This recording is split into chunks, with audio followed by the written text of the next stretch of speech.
Bendito y glorificado sea tu santo nombre, Señor. Esta mañana queremos alabarte, Señor, reconocerte y darte muchas gracias en todas las cosas y por todas las cosas. Esta mañana te presentamos las ofrendas, los diezmos que han sido traídos, Padre, y te pido que tú bendigas, sigas bendiciendo al dador alegre.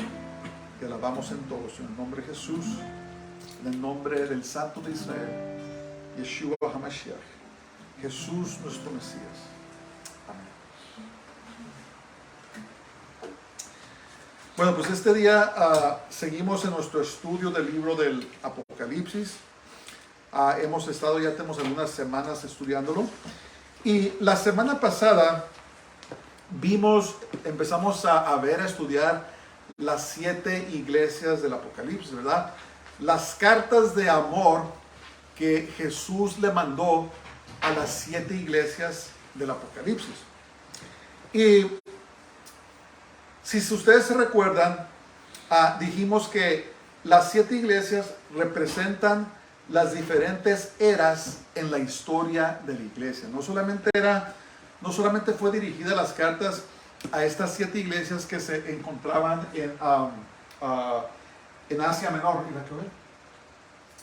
que hoy en día es el país de Turquía, y Jesús le dictó esta visión, esta profecía a Juan, y en ello estaban estas 7 cartas de amor, ¿verdad? Las llamamos cartas de amor porque Jesús las elogió, las amonestó, les dijo qué tenían que hacer para corregirse, y les habló de las consecuencias de no obedecer, pero también les habló de los beneficios de obedecer la exhortación de Jesús. Entonces, si vemos aquí, están las iglesias, si me recuerdo bien, la primera carta comenzó con la iglesia en Éfeso, una iglesia que fundó Pablo. Juan, el teólogo, fue pastor de la iglesia en Éfeso también. Luego a Esmirna, Pérgamo, Tiatira, Sardis, Filadelfia y finalmente la iglesia en la Odisea. Entonces, estas 7 iglesias representan las diferentes eras de la historia de la iglesia. Por eso son 7, porque el 7 es el número pleno, el número completo, el número de perfección de Dios. Entonces, no tenía sentido que Jesús solamente se dirigiera a esas 7 iglesias, porque hoy en día no existen. Es muy interesante que el país de Turquía se ha abrazado el Islam, y hoy es un país musulmán, pero allí fueron plantadas muchas iglesias muy fuertes en aquellos días. Entonces, la aplicación de estas cartas eran para ellos, pero también eran para todas las iglesias de ese tiempo y para toda la iglesia de la era, comenzando el descenso del Espíritu Santo hasta hoy en día. Y al mismo tiempo, en sus varias formas, se aplican a las iglesias de hoy en día. Todas tienen características de estas iglesias, pero en general son dirigidas a toda la iglesia, a toda la era de la iglesia. Entonces, la semana pasada estudiamos a las primeras 4 iglesias: Éfeso, Esmirna, Pérgamo y Tiatira. Y solamente para recordar, las cartas o los mensajes a las iglesias tenían un cierto patrón. Primero, una descripción divina. Jesús es descrito de cierta manera. 2, si había algo de qué elogiarlos, Jesús las elogiaba. Después venía una amonestación. Solamente 2 iglesias no fueron amonestadas y 2 iglesias no fueron elogiadas.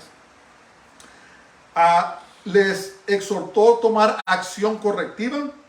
Luego les dijo las consecuencias de desobedecer, y al final les dijo el premio si obedecían, si se corregían. Entonces, este día, con la ayuda de Dios, si nos permite, vamos a terminar de ver las últimas 3 iglesias. Las últimas 3 iglesias.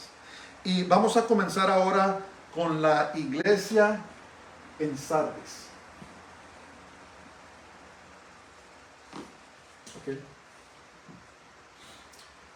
Entonces, está un poco muy alto. No lo pueden ver, no puse bien aquí, pero la iglesia, gracias.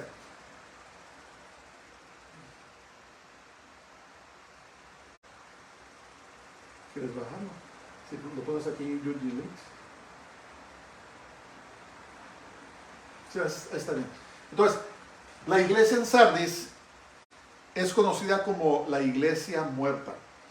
Y la era en la cual se aplica a la iglesia en Sardis, o los años, eran del años 1514 a 1798 después de Cristo, es la era en que se habla de la iglesia en Sardis. Y Sardis, significa el que escapa o salir de, que es un símbolo excelente para la iglesia durante la era de la Reforma. Esto fue durante la era de la Reforma. Martín Lutero y otros protestaron en contra de las falsas enseñanzas, tiranía y reclamos de la iglesia papal, o la iglesia católica romana. Obedecieron a Jesús y salieron de ella.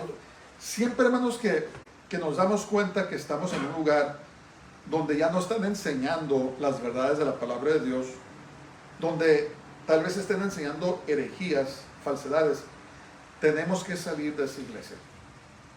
No es pecado. No es pecado.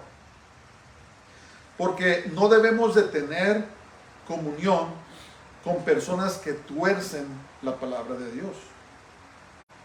Y Martín Lutero, Calvino y otras figuras durante este tiempo, ellos salieron de la iglesia católica, la iglesia papal, que hasta estos días enseña falsa doctrina, no son doctrinas bíblicas. La bestia romana que enfrentaron es la iglesia católica romana.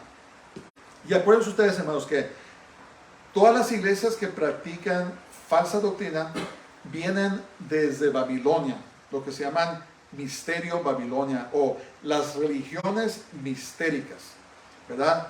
Que no tienen nada que ver con la palabra de Dios. Yo los reto, escudriñen lo que están enseñando en su iglesia, compárenlo a la palabra de Dios, y si está en línea con la palabra de Dios, pues gloria a Dios, adelante. Pero si no está, tienen la responsabilidad de enfrentar al liderazgo, y si se rehúsan cambiar, tienen el derecho de buscar otra congregación donde se enseñe la verdad de la palabra de Dios. ¿Conseguirla? Eventos durante esta era. A estas alturas, la iglesia había soportado muchas persecuciones por parte de la iglesia papal. Fueron muchas persecuciones. Fue un tiempo muy terrible durante esta era de la iglesia en Sardis. Por medio de Martín Lutero y otros, recordaron a la iglesia la justificación y rectitud por medio de Jesús, el Mesías, perdón de los pecados por medio de su sangre y salvación por medio de su sacrificio, doctrinas que se habían perdido. Durante este tiempo, la iglesia papal prohibía a los laicos leer la Biblia, no les permitía a la gente leer la Biblia. Decían que los únicos que podían leer la Biblia e interpretarla correctamente era el clérigo, eran los sacerdotes, ¿verdad? Que son mentiras del diablo. Dios siempre quiso que todas las personas leeran la palabra de Dios. Y es más, los servicios se llevaban a cabo en latín. ¿Qué provecho tiene una persona que va a un servicio a escuchar la palabra de Dios y no entiende lo que se está diciendo? Pablo dice, si alguien se para y se pone a hablar una lengua que no entiendo, ¿de qué me sirve? Es mejor hablar 3 o 4 palabras que se entienden que levantarse a hablar en lenguas. Es muy comparable que la iglesia romana prohibía a la gente a leer la palabra por sí mismo. ¿Por qué? Porque es satánico. Porque capaz que se salvaban si escuchaban la palabra de Dios. Entonces, La palabra de Dios, hermanos, se pagó un precio muy terrible para que la tengamos. Personas perdieron sus vidas, derramaron su sangre para que podamos leer la Biblia en nuestro propio idioma. Pero, ¿qué pasa en estos tiempos? Tenemos un montón de Biblias, un montón de versiones, pero la gente no la lee. Y se nota y se expresa en la carnalidad y la mundanalidad de la iglesia moderna. ¿Vamos a seguir? En 1525 después de Cristo, William Tyndale publicó el Nuevo Testamento en inglés. Fue quemado en la hoguera en 1536 y al morir exclamó: Señor, abre los ojos del rey de Inglaterra. Muéstrale qué tan importante es que la gente pueda leer la Biblia por sí mismo y crecer espiritualmente por sí mismos. Dios contestó su oración cuando el rey Enrique VIII de Inglaterra autorizó la publicación de la Gran Biblia en 1540, donde fue leída a voz alta en los servicios de la Iglesia de Inglaterra. Después, en el año 1611 después de Cristo, la Biblia del Rey Santiago fue publicada, o lo que en inglés se llama The King James Bible. La gente finalmente pudo leer la Biblia y muchos fueron salvos por la fe, aparte de obras, en el evangelio puro del Mesías. Entonces, durante esta terrible era, España compartió en esta iniquidad al llevar a cabo 45 juicios de la Inquisición entre los años 1481 a 1803 después de Cristo. Y esa Inquisición española la trajeron a las Américas, la trajeron a México y a Centroamérica. Siguieron perseguían a los verdaderos creyentes, a los que no se sujetaban a las normas de Roma, y también persiguieron a los judíos, obligándolos a que se convirtieran al catolicismo. Y muchos de ellos los llamaban marranos porque tenían que comer puerco en frente de las autoridades para comprobar que se habían convertido al catolicismo. Y muchos de nosotros, muchos de los hispanos, muchos mexicanos, somos descendientes de esos judíos sefarditas, los llaman sefarades, quiere decir España en hebreo. Los judíos sefarditas, muchos descendemos de ellos y no sabemos que nuestros antepasados fueron torturados y obligados a convertirse al catolicismo, y hoy residen en México, en Centroamérica, en Sudamérica, millones de descendientes de los judíos sefarditas que se vinieron con Cristóbal Colón en el año 1492, después de que fueron expulsados de España y de Portugal y residieron en las Américas. Es muy interesante, es muy interesante. Es más, España en años recientes comenzó a ofrecerles ciudadanía a los descendientes de los judíos sefarditas que expulsaron, tal vez porque sentían culpabilidad nacional a causa de estas cosas tan terribles que hicieron. Pero durante la Inquisición murieron cientos de miles, si no millones, de verdaderos creyentes en la Biblia que se rehusaron a seguir a este misterio Babilonia, a este sistema falso de adoración. 31.658 fueron quemadas vivas, 2.225, 214 fueron condenados a las galeras son los barcos de guerra, o a prisiones. La reina María Sangrienta, estoy seguro que han oído de ella, Bloody Mary, restauró el catolicismo en Inglaterra y mató a muchos protestantes, los quemó en la hoguera, y por algo la llamaban María Sangrienta. Se estima que la iglesia papal ha matado como a 50 millones de verdaderos creyentes a través de la historia. Y durante esta era, me parece que fue cuando mató a más personas. Pueden leer, si quieren saber, hay un libro que se llama Foxes, Foxes, Book of Martyrs, o el libro de mártires de Fox. Y ahí están los testimonios de las personas que se rehusaron a practicar la misa o se rehusaron a seguir las normas de la Iglesia Católica Romana y perdieron sus vidas. Muchos fueron quemados en las hogueras por el testimonio de Jesús. I think that's it. Okay.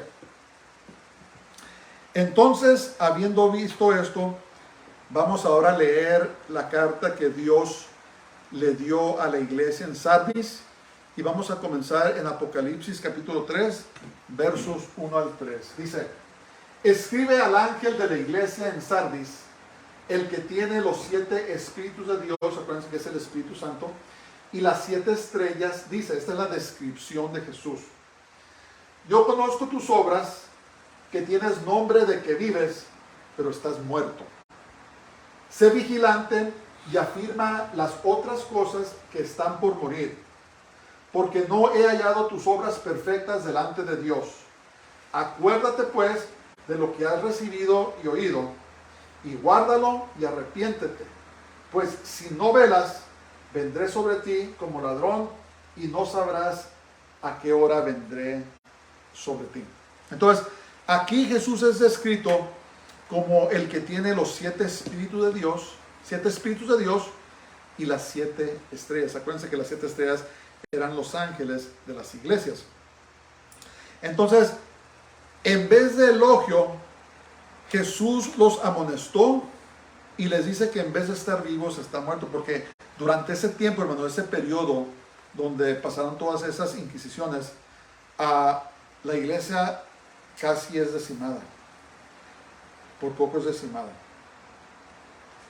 La iglesia papal había contaminado la doctrina de la gracia por falsas enseñanzas como salvación por medio de la iglesia católica y por obra. Si alguien era un protestante durante esos días, si era una persona que no seguía las normas católicas, su vida corría peligro. Hubieron guerras muy fuertes. Me parece que las guerras de Alemania se llamó la guerra de 100 años, donde muchas personas perdieron sus vidas a causa de estos conflictos religiosos.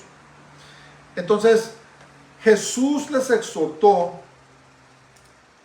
que se arrepintieran y volvieran a la sana doctrina de la salvación por medio de la fe, como dice en Efesios 2.8. A Martín Lutero predicaba salvación por la fe, solo por fe.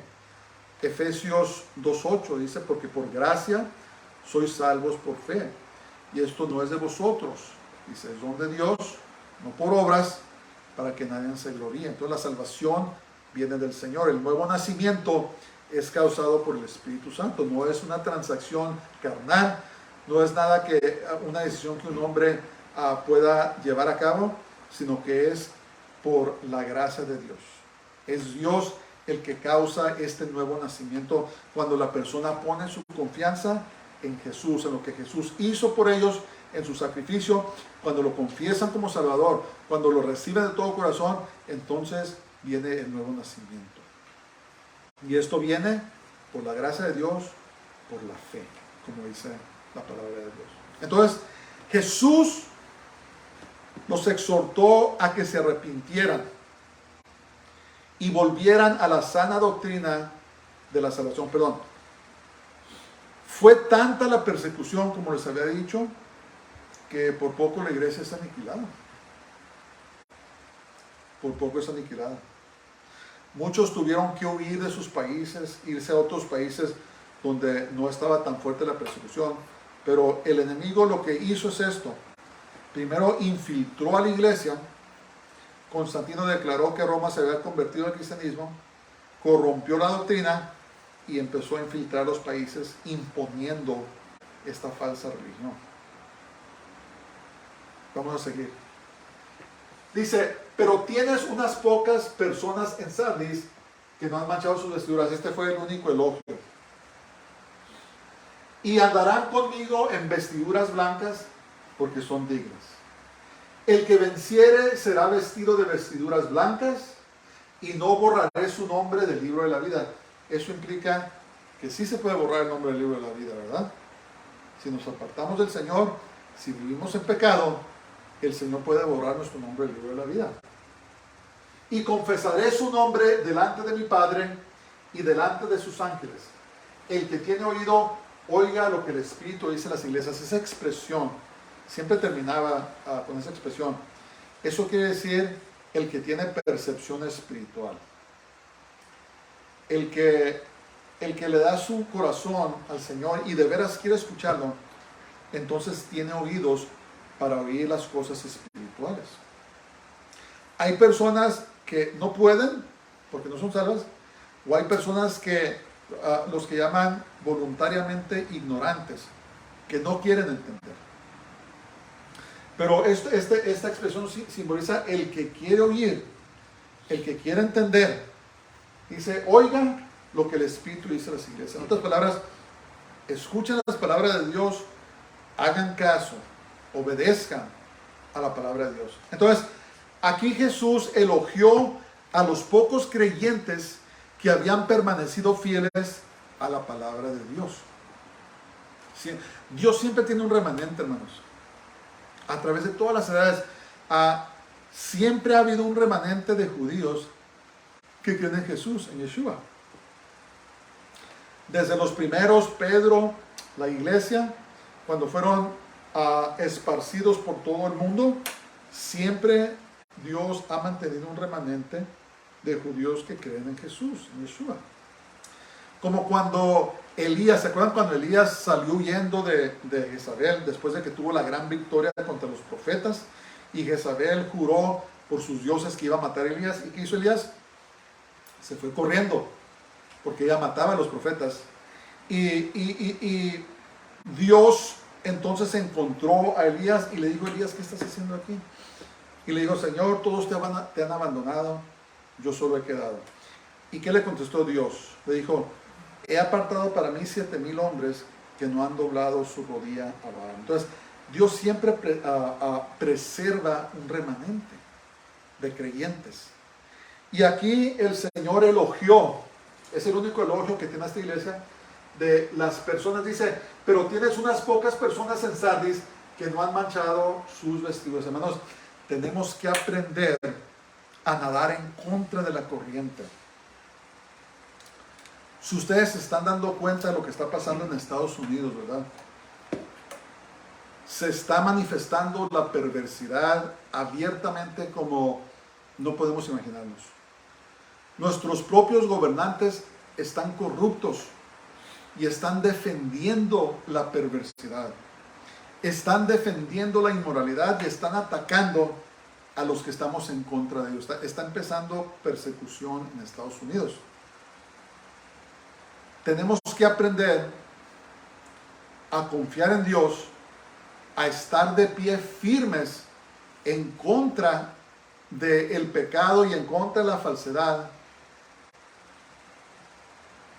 y nadar en contra de la corriente de la maldad que se está manifestando.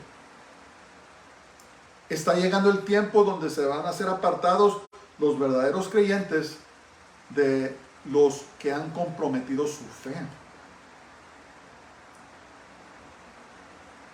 Tenemos que, como dice la palabra de Dios, el que tiene oídos para oír, escuche lo que el Espíritu dice a las iglesias. Estamos comenzando ese tiempo y tenemos que estar bien listos, porque está entrando, se metió sutilmente y ahora de repente está abierto todo. Fue en esta era donde Dios levantó a hombres como Martín Lutero y a otros que protestaron a las falsas enseñanzas de la iglesia papal. Muchos creyentes perdieron la vida en las diversas persecuciones e inquisiciones de la Iglesia Católica en España. Ahora, Jesús les dijo, el premio por permanecer fue de que se vestirían de vestiduras blancas, su nombre no sería borrado del libro de la vida y sus nombres serían confesados delante del Padre y de los santos ángeles. Era tanta la persecución que lo único que el Señor les pedía era sean fieles. No les pedía nada más.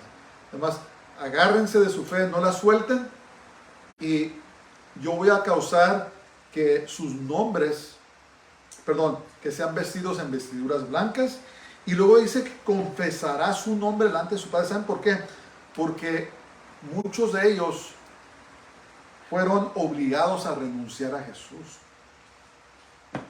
Una de las cosas que pasó durante este terrible periodo de persecución era que eran obligados a renunciar a su fe y confesar a la Iglesia Católica como su salvación, ¿verdad? A la Virgen María y todas esas falsas enseñanzas.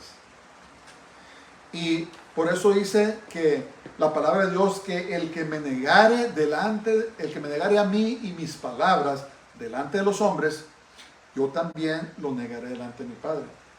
Pero los que no negaban su nombre, los que confesaban el nombre de Jesús, este era su premio, de que se iban a vestir de vestiduras blancas y Jesús iba a confesar el nombre de ellos delante del Padre, ¿verdad? ¿Como qué? Como verdaderos creyentes. Hay un dicho que dice, si a ti te acusaran de ser cristiano en un tribunal, en una corte, ¿habría suficiente evidencia para condenarte?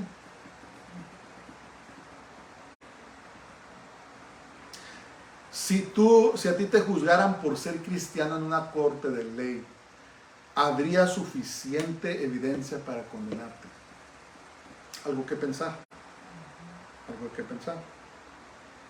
Entonces pidámosle a Dios, hermanos, que nunca nos avergoncemos de Él. Necesitamos sus fuerzas. No sé cómo se vayan a poner las cosas, pero lo que sí sé es que tenemos que ser fieles hasta la muerte con la ayuda de Dios. Amén. Entonces, eso fue la iglesia de Sardis, la iglesia muerta, la iglesia que decía, yo tengo vida. Las religiones, hermanos, dicen que tienen vida, pero están muertas. Porque la religión es el hombre tratando de salvarse a sí mismo. Y buscan obras de hacer esto y hacer lo otro y dar esto y dar lo otro. Pero al final de las cuentas, sin Dios, no hay salvación. El capítulo de Isaías dijo, yo Jehová, y fuera de mí, no hay quien salve. Amén. Por eso se conocía como la iglesia muerta. Ok, ahora vamos a pasar a la iglesia en Filadelfia. La iglesia en Filadelfia y la otra iglesia, me parece que era la segunda iglesia, ¿cuál era? La iglesia de Esmirna. Jesús no tenía nada mal que decir de ellos. No los amonestó para nada. Y vamos a ver, fue un periodo muy hermoso después de la era de la iglesia de Sardis o la iglesia muerta. Se levantó la iglesia de Filadelfia. Y la era de esta iglesia cubrió los años de 1798 a 1866, no mucho, ni siquiera fueron 100 años. Pero Filadelfia significa ciudad de amor fraternal. Es lo que significa Filadelfia. Y la bestia romana que enfrentaron es la iglesia católica romana controlada por los jesuitas. No sé si ustedes saben que el Papa de hoy, él es jesuita, ¿verdad? Los jesuitas es la rama militar de la iglesia católica, la que refuerza sus cosas.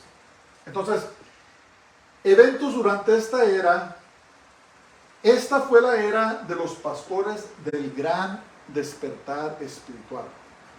A personas como Jonathan Edwards y George Whitefield. La iglesia despertó durante esta era y la palabra de Dios fue predicada por todo el mundo.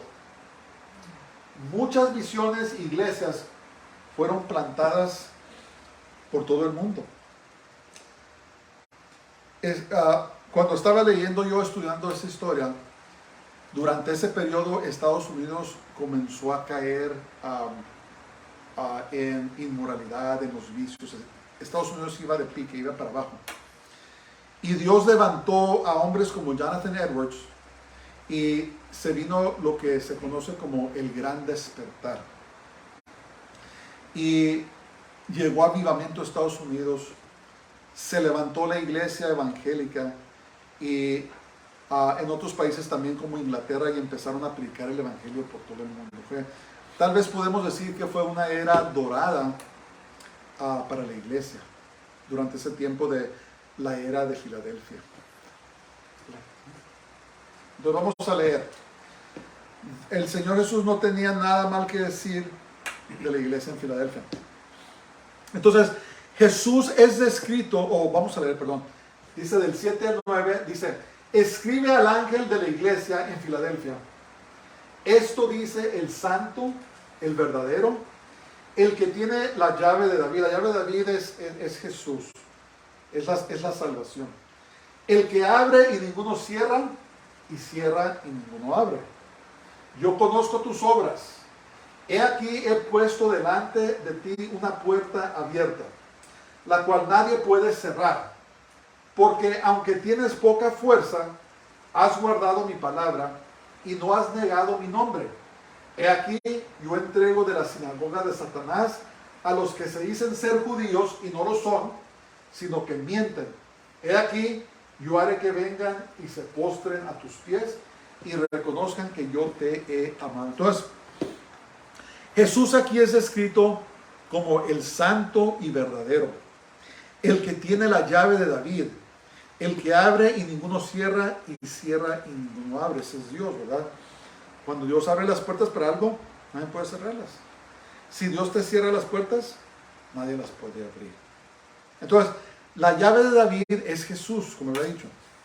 Por medio de él tenemos la salvación y la vida eterna. Jesús es el león de la tribu de Judá. Uno de sus títulos es, ¿qué? El hijo de David. ¿Qué quiere decir eso? Que desciende del linaje de los reyes de Israel. Entonces, solo Dios tiene el poder de cerrar y nadie puede abrir, y abrir y nadie puede cerrar. Entonces, la puerta que Jesús abrió durante esta era fue el predicar el evangelio por todo el mundo, se extendió por todo el mundo. Hoy en día, hermanos, hay iglesias muy fuertes en otros países, en África, en la India, en Asia. Iglesias que están cuestionando a las iglesias acá en Estados Unidos por la perversidad que han permitido. Por ejemplo, la iglesia episcopaliana fue una de las iglesias que evangelizaron el mundo, la iglesia metodista. Entonces, si ustedes se dan cuenta, estas denominaciones, muchas de ellas, están empezando a permitir la perversidad a las iglesias. Estas iglesias fueron las que evangelizaron el mundo. Y la iglesia episcopaliana de África, las iglesias metodistas, les están diciendo a Estados Unidos qué están haciendo. No están siguiendo sus perversidades, no están siguiendo su iniciativa, porque ellos saben que está en contra de la palabra de Dios. Entonces ahora las hijas están arrepentiendo a la madre por estar permitiendo estas cosas. Es algo irónico, ¿verdad? Es algo irónico. Entonces la iglesia evangélica se estableció con gran potencia durante este tiempo. Subió lo que hoy conocemos como la iglesia evangélica, que también el Señor nos ayude, se está corrompiendo, se hizo muy fuerte. Se hicieron hospitales, cosas como el Ejército de la Salvación, muchas organizaciones salieron que fueron muy benéficas para la humanidad.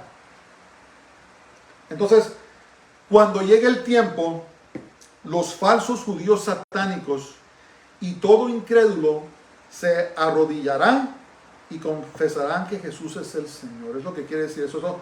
Esto de que los... aquí yo entrego de la sinagoga de Satanás a los que se dicen ser judíos y no lo son, sino que mienten. He aquí yo haré que vengan y se postren a tus pies y reconozcan que yo te he amado. Va a llegar el día en que todos, quieran o no, se van a tener que arrodillar y confesar que Jesús es el Señor. Fíjense lo que dice aquí en Filipenses capítulo 2, versos 10 al 11. Dice: para que en el nombre de Jesús se doble toda rodilla de los que están en los cielos y en la tierra y debajo de la tierra, y toda lengua confiese que Jesucristo es el Señor, para gloria de Dios Padre. Va a llegar un día en que todo el mundo se va a tener que arrodillar. Y es lo que quiere decir eso, que aún esos falsos, hemos hablado un poquito de los elitistas, de familias que se dicen que son judíos muy poderosos, pero son satánicos, son satanistas y tienen una agenda para implementar el nuevo orden mundial o lo que en la Biblia conocemos como el reino del anticristo. Aún ellos se van a postrar de rodillas y van a tener que confesar que Jesús es el Señor. Y a todas las personas que les hicieron maldad, a todos los que han matado a través de las eras, todos los creyentes, nosotros vamos a presenciar cuando suceda eso. Todos se van a arrodillar y van a tener que confesar. Es tremendo eso, ¿verdad? ¿Cómo va a pasar? Pues no sé.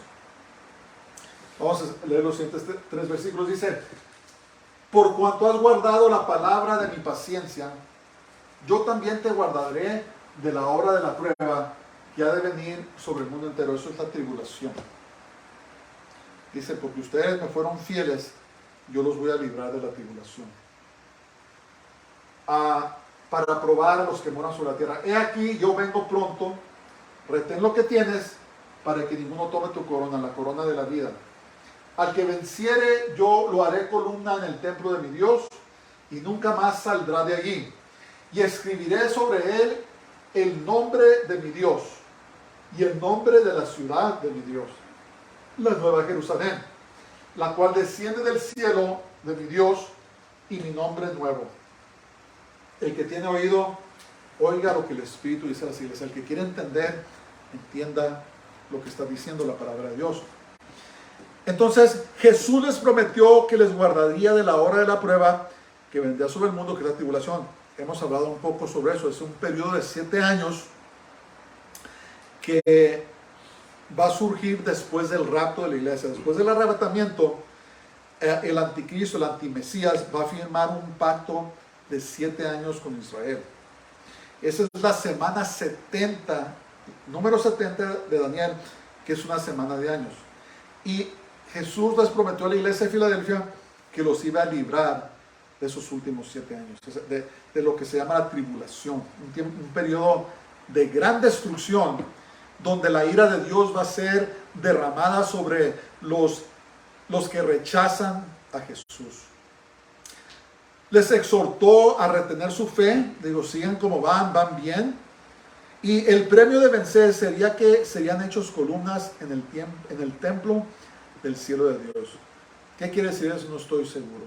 Lo que sí sé es que nosotros somos el templo de Dios, que habita en nosotros, pero ¿qué significa que van a ser columnas en el templo del cielo? Pues no sabemos. Vamos a tener que esperar a que lleguemos ahí para comprender muchas cosas. Hay cosas que no comprendemos, pero algún día las vamos a comprender.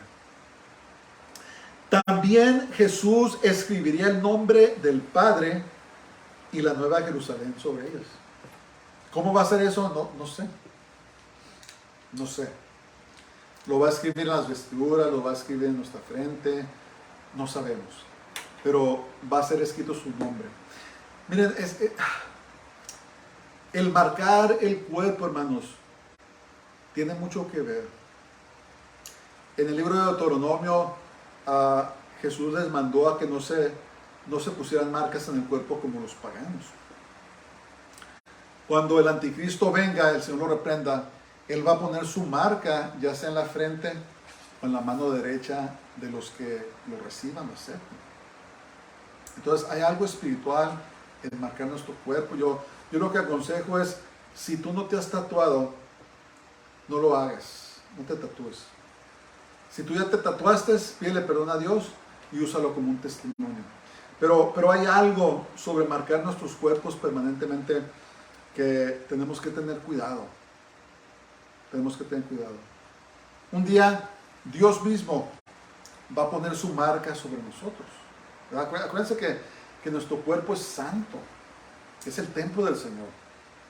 Tenemos que cuidarlo y tenemos que cuidar de que no sea partícipe de las cosas de este mundo, de las carnalidades, de los pecados, ¿verdad? Porque hemos sido apartados para el Señor.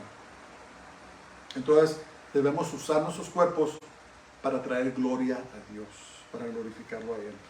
Y un día mismo nos va a marcar. ¿Cómo? No sabemos. Va a poner, dice, el nombre, va a poner su nombre de Dios sobre nosotros y también el nombre de la Nueva Jerusalén, de la Santa Ciudad. ¿Cómo es? Pues la verdad no sabemos. Tenemos que esperar para esto. Entonces, esta es la iglesia en Filadelfia.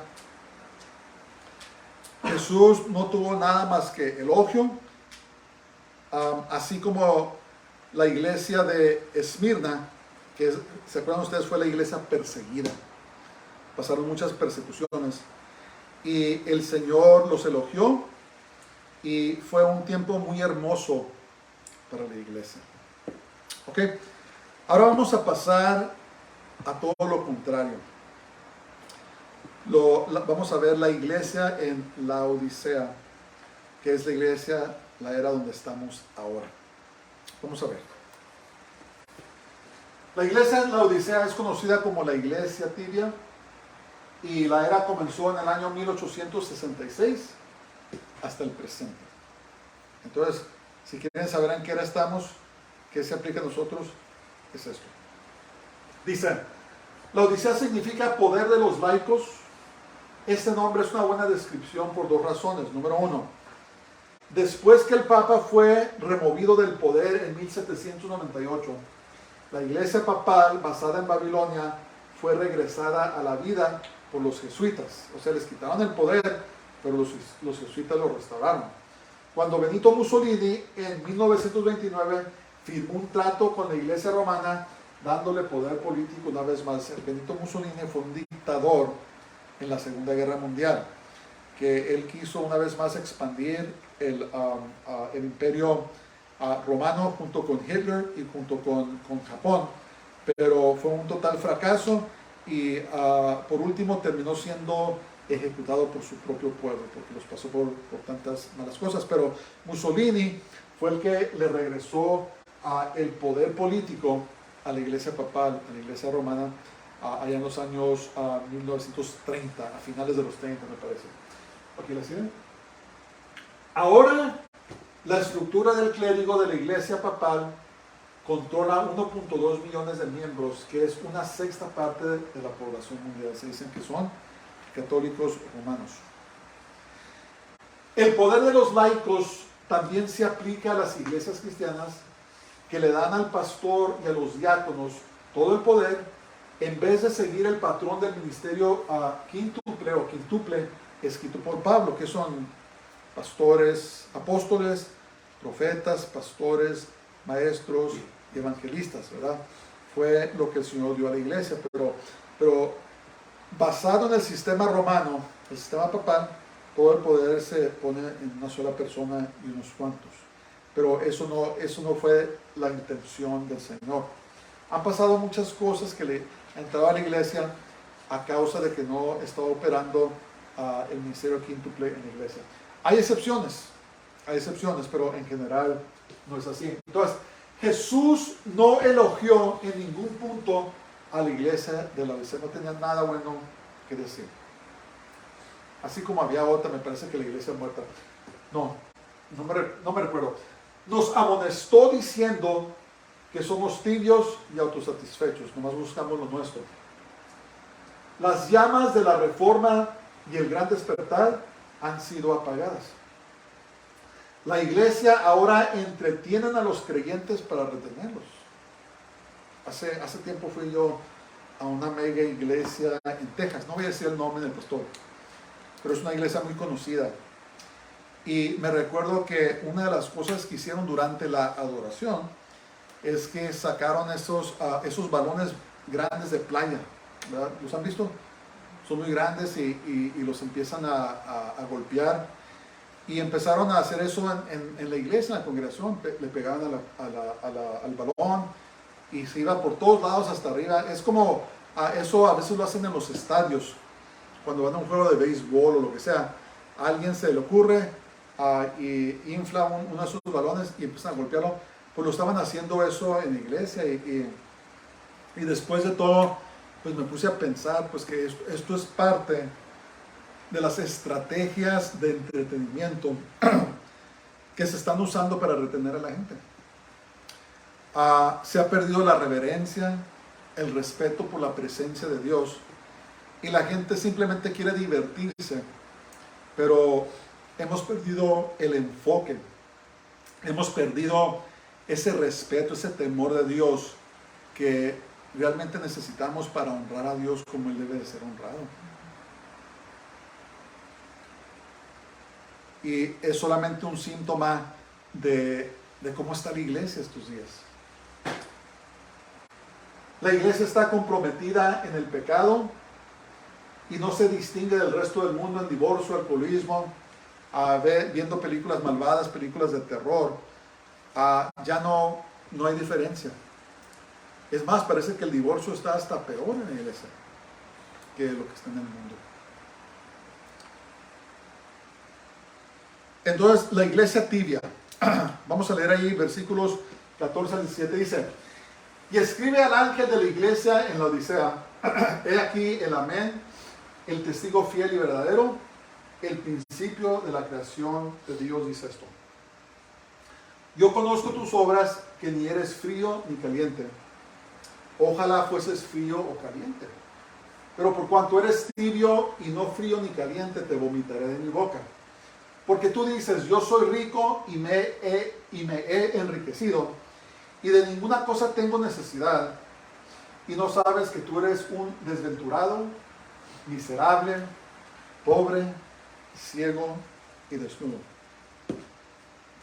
Entonces Jesús aquí es descrito como fiel y verdadero, el principio de la creación de Dios. O sea, Jesús no dejó a la iglesia. La iglesia dejó a Jesús. Jesús es fiel y Él es verdadero. Él prometió que nunca nos abandonaría y nunca nos dejaría. Nosotros somos los que lo hemos dejado. Muchas iglesias lo han echado para afuera. No está la presencia de Dios. Jesús no tiene nada bueno que decir de nuestra era. Y la acusación de Jesús es de que la iglesia presente no es ni fría ni caliente. El agua fría y el agua caliente son muy útiles, ¿verdad? El agua fría para refrescarnos en tiempo de calor. El agua caliente para cocinar, para desinfectar, para lavar. Pero el agua tibia tiene muy poco uso. Entonces básicamente está diciendo que está describiendo a la iglesia como inútil. No te puedo usar. Estás dormido. Estás estancado. Estás espiritualmente muerto. No te puedo usar. Dice: y por lo tanto te vomitaré de mi boca. En otras palabras, corremos el peligro, hermanos, de que nuestros nombres sean borrados del libro de la vida. Porque o somos cristianos, o somos creyentes, o no somos creyentes. O estás embarazada o no estás embarazada. O eres o no eres. Entonces, con Jesús no hay campo medio. Muchas personas se están comprometiendo, como dicen, un pie aquí, un pie allá. Con Jesús eso no funciona. Tenemos que estar completamente al lado del Señor. Y si estás tibio, es como si estuvieras al lado del mundo. Porque el resultado final va a ser lo mismo. Entonces, la iglesia se autodescribe como rica, pero Jesús dice que es una desventurada, una desgraciada, miserable, pobre espiritualmente, ciega y desnuda.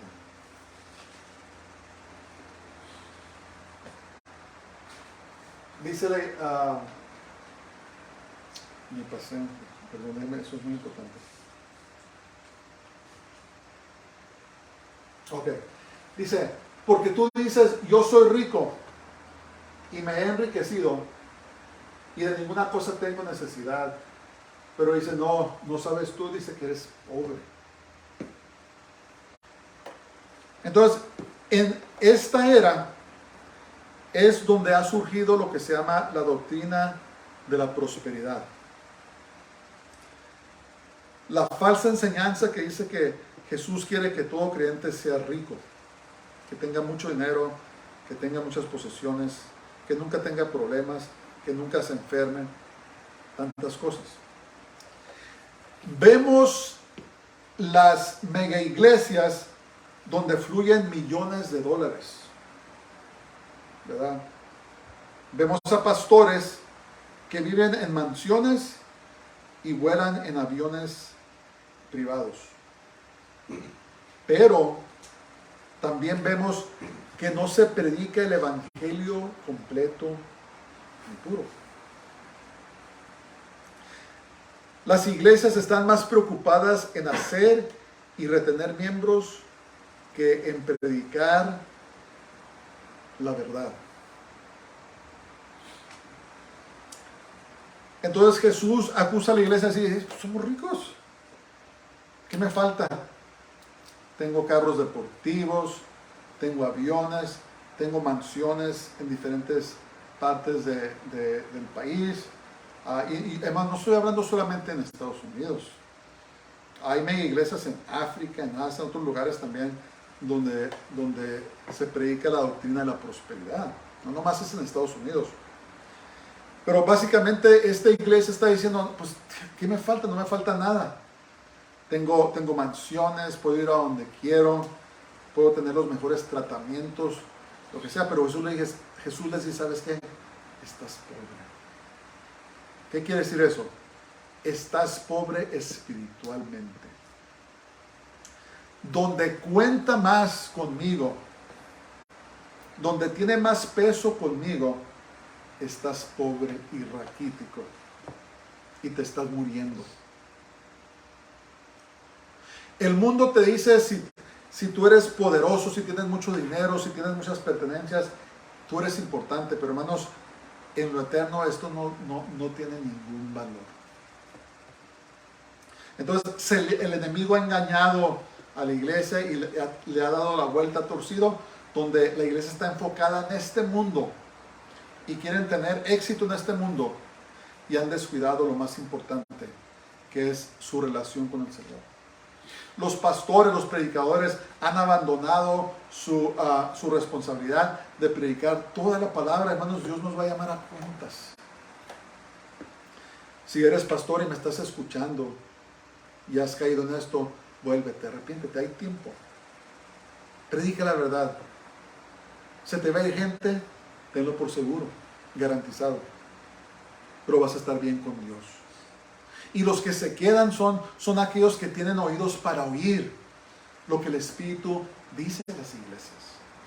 Los que se van son aquellos que quieren permanecer en su ignorancia, porque quieren permanecer cómodos, no quieren compromiso, no quieren pagar el precio, no quieren sacrificio, porque su corazón no está en el Señor, no está en el cielo, su corazón está en las cosas de este mundo.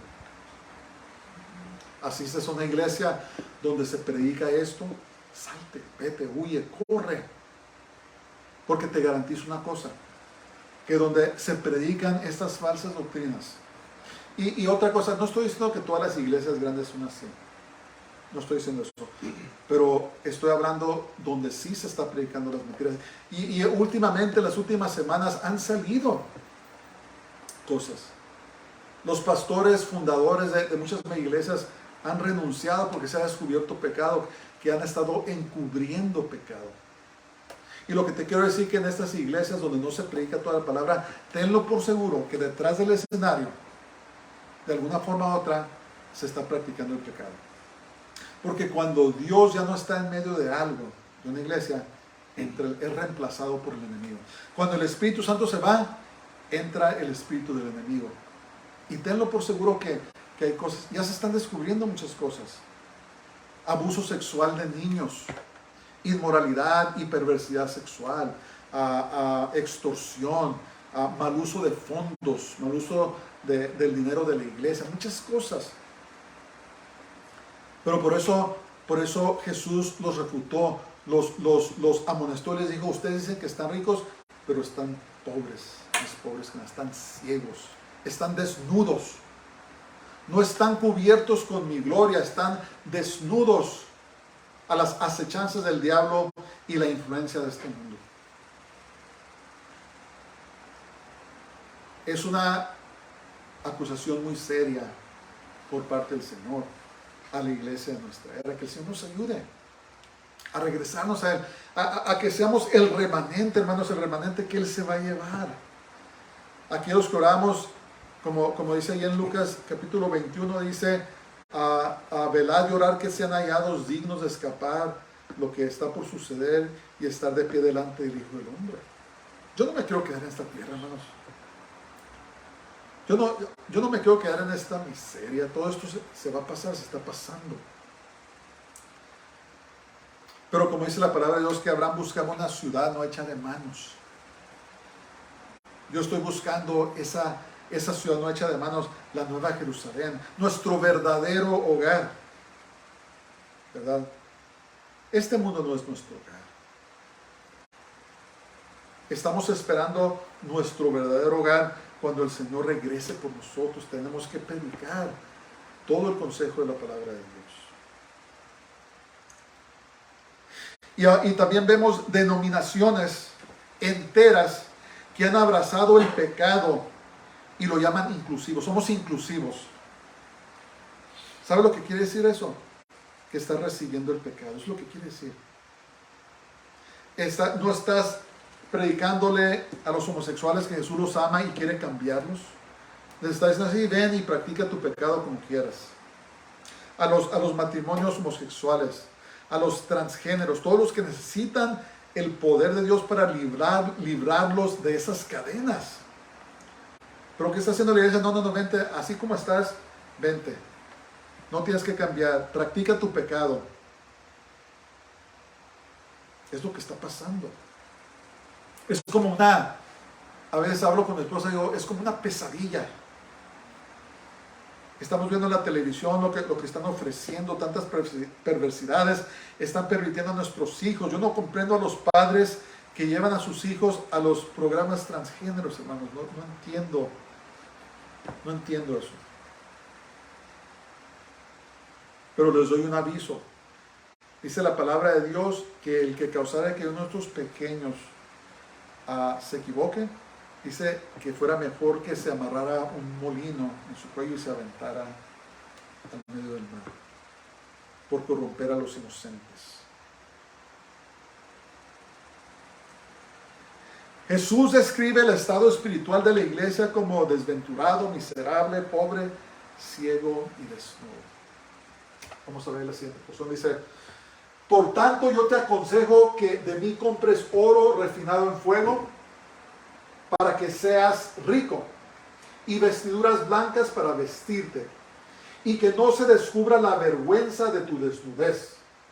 Y unge tus ojos con colirio para que veas. Yo reprendo y castigo a todos los que amo. Sé pues celoso y arrepiéntete. He aquí, yo estoy a la puerta y llamo. Si alguno oye mi voz y abre la puerta, entraré a él y cenaré con él, y él conmigo. Al que venciere, le daré que se siente conmigo en mi trono, así como yo he vencido. Y me he sentado con mi Padre en su trono. El que tiene oído, oiga lo que el Espíritu dice a las iglesias. Entonces, Jesús exhortó a la iglesia moderna a que compre el oro refinado, que significa que se arrepienta de su tibiez y se regrese a Él de todo corazón. Está hablando del oro espiritual, de la salvación. Está hablando de la restauración de los que se han apartado del Señor, los que están tibios, para que se regresen a Él. Este oro se refina por fuego, y esto es pasar por el proceso de la santificación. Hermanos, tenemos que pasar por ese proceso, que Dios nos está preparando para que amemos las cosas de este mundo menos y menos y menos, y amemos las cosas de Dios más y más y más. Amemos su presencia más y más y más, porque se acerca. Esto trae sanidad completa de alma, cuerpo y espíritu. El colirio, o como quieran llamarla, las gotas para los ojos, es la palabra de Dios que alumbra nuestros ojos espirituales. Tenemos que regresarnos a su palabra. Tenemos que leerla como es y dejar de solamente leer las partes que nos gustan y tomar todo el consejo de la palabra de Dios. Jesús disciplina a todos los que Él ama. No lo resistamos, sino procedamos al arrepentimiento. Y esta porción es muy triste, para mí es muy triste. Dice: he aquí yo estoy a la puerta y llamo. Si alguno oye mi voz y abre la puerta, entraré a Él y cenaré con Él y Él conmigo. Hermanos, Jesús está a la puerta tocando. ¿Por qué? Porque la iglesia moderna lo ha echado fuera a Jesús. Y ahora está de afuera tocando para que lo deje entrar a la iglesia. Pero aún así, Él es lleno de gracia y de misericordia. Aún así, Él es misericordioso. Dice, Él promete ser fiel y salvar a todo aquel que le permite entrar. Dice, sí, me echaron fuera, pero sigo tocando. Si me abren, voy a entrar con ustedes, voy a tener comunión con ustedes, los voy a salvar, los voy a purificar, los voy a santificar y me los voy a llevar conmigo cuando regrese. Volvamos a Dios, hermanos. Reconozcamos en la hora que estamos. La hora es muy tarde. No es tiempo de jugar. Y Jesús sigue tocando. Déjame entrar. Déjame una vez más ser el Señor de tu vida, el número uno en tu corazón. Yo te recibo. Yo te recibo. Entonces, el premio de obedecer es que Jesús nos permitirá sentarnos con Él en su trono. ¿Verdad? Dice la palabra de Dios en Efesios capítulo 1 que estamos sentados en las regiones celestes, en Cristo Jesús. ¿Qué quiere decir eso completamente? No sé. Pero una cosa sé es que tiene que ver con que vamos a reinar con Él. Cuando regrese a tierra, vamos a reinar con Él. Somos reyes y somos sacerdotes. Que Dios nos ayude, hermanos. Regresémonos a Dios con todo nuestro corazón, con toda nuestra alma, con todas nuestras fuerzas, y que Él sea el número uno, el Señor de nuestras vidas. Que seamos la parte de la iglesia en la Odisea, esta última era, de los que nos vamos a ir con Él en el arrebatamiento, en el rapto de la iglesia. Conclusión. Jesús dirigió sus cartas de amor a su iglesia para animarla. Estas son cartas de amor. En algunas les habló muy fuerte, pero acuérdense que lo que quiere hacer Jesús es que se regresen a Él. Corregirla y premiarla. Aún en estos tiempos de apostasía, su gracia y misericordia aún operan. Seamos pues fieles y pronto recibiremos la corona de justicia dada a todo aquel que venciera. Amén. Vamos a orar. Padre, gracias te damos por este tiempo. Gracias por esta bendición tan especial de leer, de escuchar, de poner por obra, Señor, tu palabra, como dice ahí en el libro del Apocalipsis. Padre, ayúdanos. Ayúdanos a acercarnos más a ti. Ayúdanos a abandonar, Señor, el amor por este mundo y amar más las cosas eternas. Bendice a cada uno del que me está escuchando, Señor. Los que se han apartado de ti, vuélvelos a ti. Hay alguien que no te conoce, sálvalos, Señor. Los que estén enfermos, sánalos. Los que estén necesitados, provee para ellos. Los que estén desanimados, anímalos, Padre. Pues tu venida está muy cerca.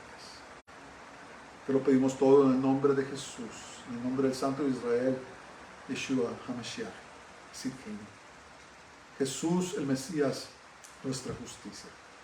Amén. Vamos a orar.